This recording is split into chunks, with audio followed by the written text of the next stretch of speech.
For more on this, we're now being joined by Lester Munson, Senior Fellow, National Security Institute, Principal International at BGR Group. He's joining us from Washington, D.C. Sir, thank you so much for joining us on World DNA.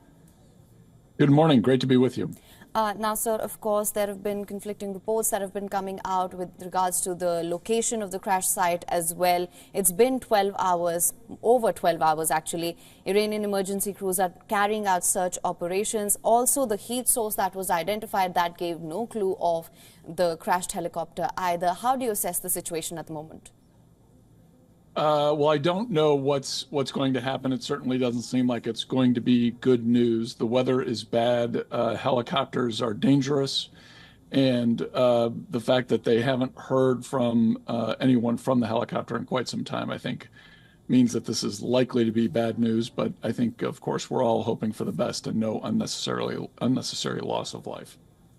Right, Mr. Munson, the incident also puts the spotlight on Iran's aviation industry, especially with international sanctions on Tehran, which makes it perhaps difficult to obtain the parts of the aircraft. What perhaps would have been the state of the three choppers, two of which have returned back to the destination safely, but the one carrying Iranian President and Foreign Minister missing?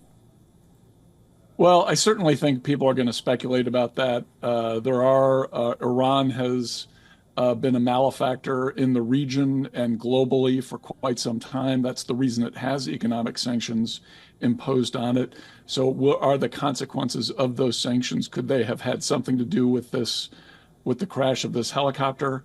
That remains to be seen, but it's certainly going to be discussed. I hope at the same time people will be discussing Iran's bad acts, supporting terrorism and other groups that are seeking to undermine legitimate governments in the Middle East.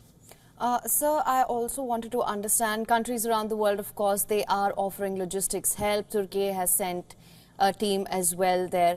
How efficacious do you think these teams can be, considering it's already been over 12 hours and the location of the chopper crash has not been identified yet?